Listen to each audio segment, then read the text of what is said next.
Assalamualaikum warahmatullahi wabarakatuh. Kawan, sebelum Anda memulai aktivitas hari, kita ikuti kajian Syarat Hikmah Dialog Fajar. Assalamualaikum warahmatullahi wabarakatuh. Alhamdulillah kawan, pagi hari ini saya Fitriana Ayu kembali bisa menyapa Anda di program Dialog Fajar. Dan pagi hari ini Alhamdulillah semoga semuanya sudah bersyukur, sudah menyempatkan mengucapkan Alhamdulillah pagi hari ini kembali dibangunkan, pagi hari ini kembali bisa menghirup udara sejuk dan bisa menyapa keluarga ataupun kawan-kawan Anda. Termasuk pagi hari ini pun untuk Anda yang mungkin tugasnya dini hari, Alhamdulillah pagi hari ini diberi kekuatan. Intinya pagi hari ini sudah bersyukur semuanya ya. Saya pun juga bersyukur kawan pagi hari ini bisa ketemu kembali dengan Ustadz Umar Jaini, pimpinan pesantren Al-Quran Nurul Falah Surabaya. Assalamualaikum Ustadz Umar. Waalaikumsalam warahmatullahi wabarakatuh. Alhamdulillah ketemu lagi, sehat ya Ustadz? Masya Allah. Mbak Ayu gimana? Alhamdulillah, lama gak dikunjungi Ustadz Umar ini. Masya Allah. Senang bisa kembali ketemu lagi ya. Sudah bersyukur ya kita pagi hari ini ya Ustadz ya. Amin, amin, amin. Nah, kenapa ngomongin syukur-syukur Ustadz ya? Kita ini ingin memperdalam tanda orang yang bersyukur. Memang ini bahasan yang insya Allah semuanya sudah paham, tapi perlu diingatkan, mungkin lupa begitu Ustadz Umar ya. Apa saja sih Ustadz tandanya orang bersyukur dan kenapa kita itu harus bersyukur? Kemudian apakah selama ini yang kita lakukan itu juga sudah bagian dari bersyukur?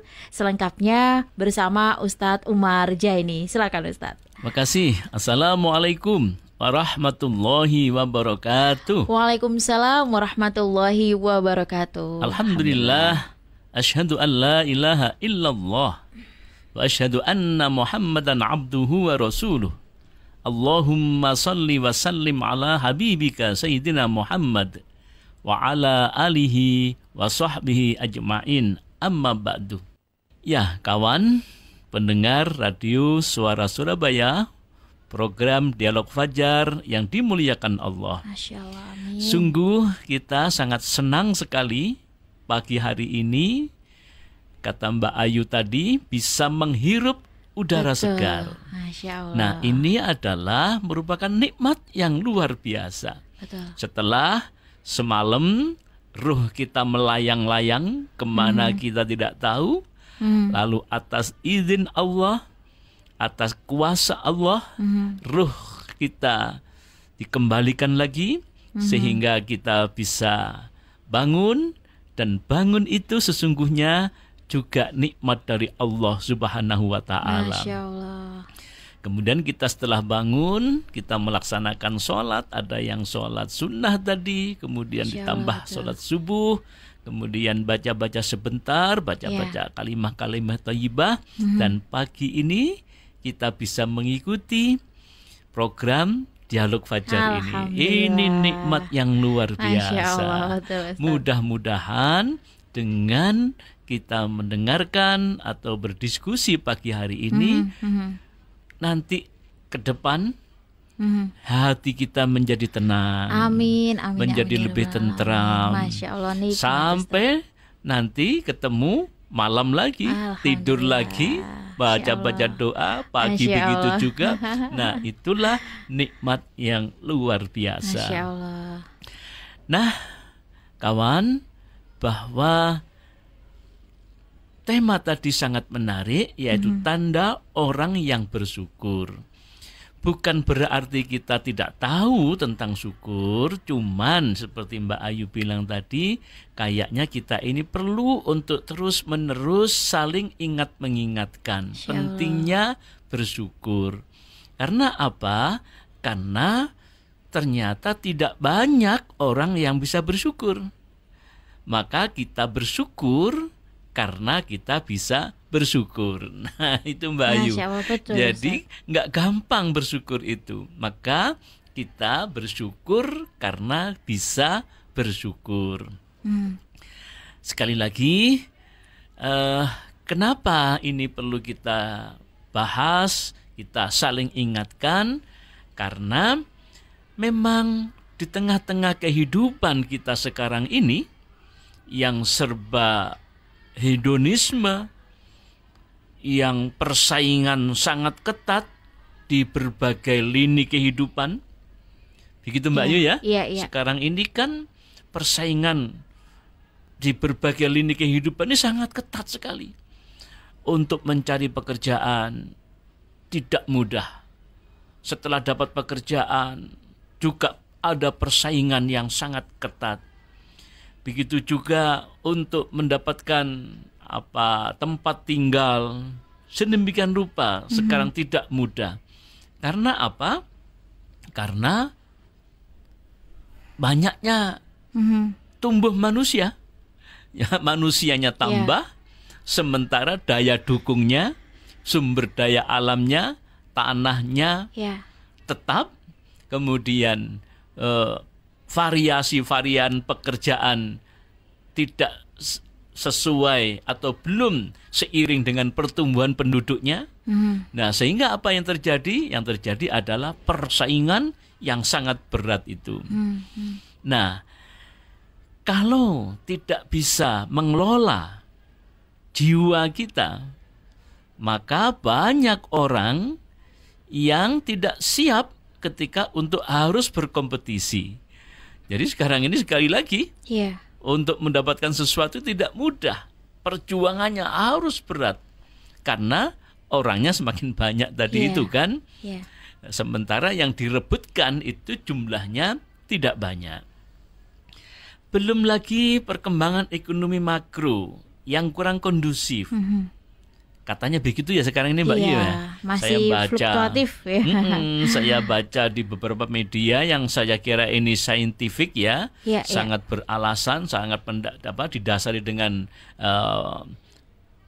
survei, penelitian tentang bagaimana kondisi makro yang itu juga berpengaruh terhadap kondisi ekonomi mikro keluarga kita. Belum lagi situasi global ya, walaupun jauh di sana Mbak Ayu ya, walaupun kejadiannya di Timur Tengah, di Eropa, perang yang berkecamuk itu, ternyata itu sangat berdampak juga terhadap kondisi mikro kita. Betul. Ya karena apa? Ya yang biasanya ekspornya lancar, jadi tidak lancar. Yang seharusnya impornya barang-barang dari luar negeri itu mudah, ternyata bahan-bahan baku misalnya untuk pakan ternak dan seterusnya ini ternyata mengalami kesulitan. Dengan begitu kemudian harga meningkat, sementara pendapatan tetap saja. Yang itulah kata para ekonom kemarin itu kan ya, kelompok ekonomi menengah itu mulai banyak yang turun gitu kan. Makan untuk kebutuhannya itu sudah harus mengurangi tabungannya itu katanya begitu. Nah, ini memang situasi-situasi makro yang dihadapi kita semuanya yang berdampak kepada ekonomi keluarga, ekonomi mikro kita ini. Belum lagi katanya ada beberapa yang harus tutup, perusahaan yang tutup karena kesulitan dan seterusnya. Nah, mudah-mudahan itu kondisi-kondisi ini perlu kita pelajari. Setelah pelajari, kita tidak takut menghadapinya, tetapi bagaimana menghadapi dengan benar gitu kan. Nah, karena apa? Ternyata setelah atau situasi-situasi yang berkembang itu, banyak masyarakat kita yang tidak siap menghadapi problem-problem kehidupan tadi. Jadi untuk memenuhi kehidupan mereka, banyak yang kemudian mencari jalan keluar yang nyimpang. Karena apa? Karena ketidaksiapan mentalnya. Termasuk juga bagaimana maraknya judi online. Itu kenapa? Ya karena tidak siap untuk menghadapi problem-problem kehidupan ini. Nah, maka kenapa terjadi situasi yang kita sampaikan tadi itu? Banyak kan sekarang Mbak Ayu ya, kabar-kabar di media orang tua melepaskan anaknya sampai itu karena ekonomi, perceraian karena perekonomian dan seterusnya. Banyak sekali itu berita-berita yang kita dengarkan. Tapi memang situasi itu ada, iya. Tapi yang terpenting adalah bagaimana kita cara menghadapinya.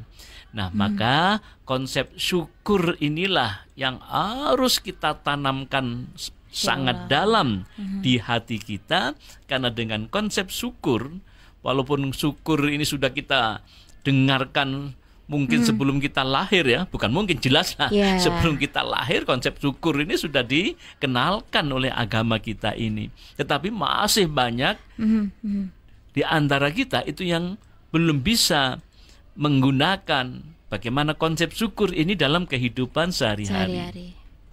Nah, maka kawan, dengan kita menghadirkan kembali konsep syukur yang harus kita tanamkan dalam jiwa kita, ini sebagai karakter yang harus kita tanam secara kokoh pada diri kita, sehingga dengan karakter bersyukur yang masuk dalam jiwa kita ini bisa menjadi apa Mbak Ayu?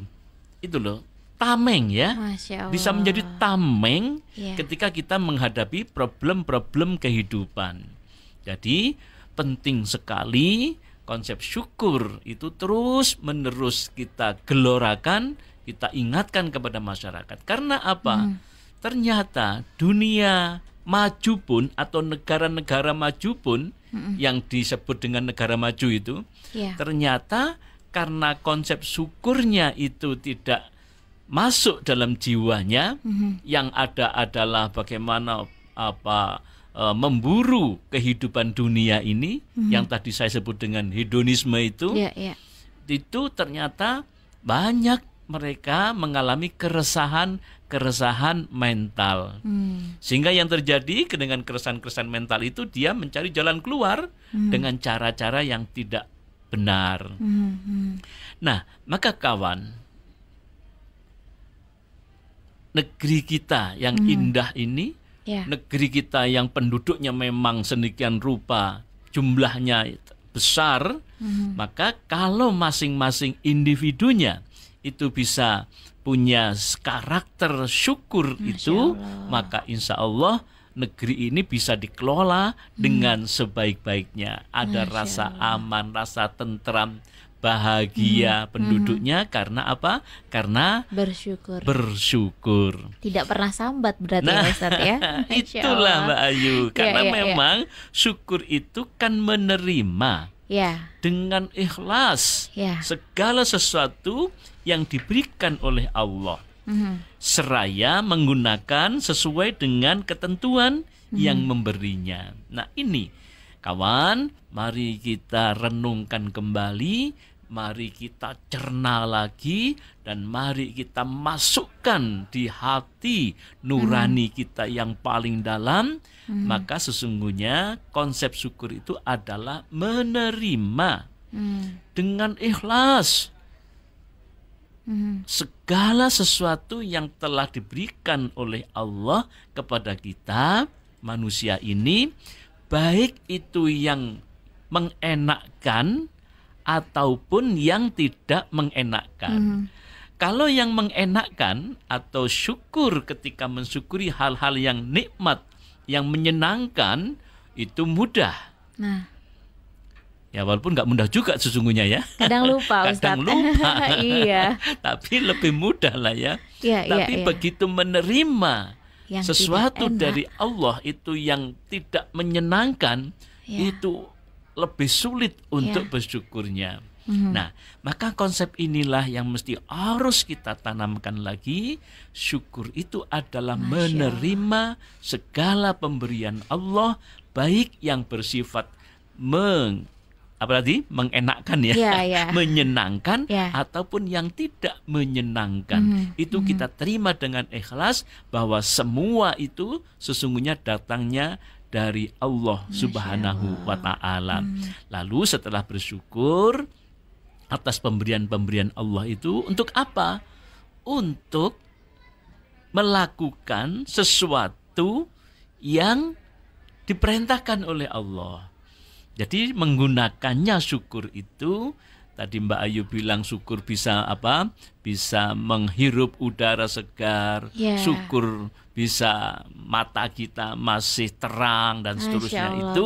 Itu semua adalah nikmat-nikmat dari Allah yang harus kita gunakan sesuai dengan apa yang diperintahkan oleh Allah Subhanahu wa Ta'ala. Dan pertanyaan berikutnya, sudahkah Anda bersyukur? Nah, semoga apa yang disampaikan oleh Ustadz Umar juga bermanfaat untuk kita semua dan makin menjadikan kita menjadi hamba yang selalu bersyukur. Demikian juga ya untuk Dialog Fajar pagi hari ini. Saya Fitriana Ayu dan juga Ustadz Umar Jaini pamit kawan. Wassalamualaikum warahmatullahi wabarakatuh. Waalaikumsalam warahmatullahi wabarakatuh. Program Dialog Fajar yang baru Anda simak kerjasama Suara Surabaya dan Pesantren Al-Quran Nurul Falah Surabaya, lembaga dakwah yang amanah, profesional, dan berbasis Al-Quran. Pesantren Nurul Falah mencetak guru-guru Al-Quran dengan metode tilawati dan tahfidz Al-Quran. Informasi dan pemberian donasi hubungi 031 828 1278 atau nurulfalah.org. Wassalamualaikum warahmatullahi wabarakatuh.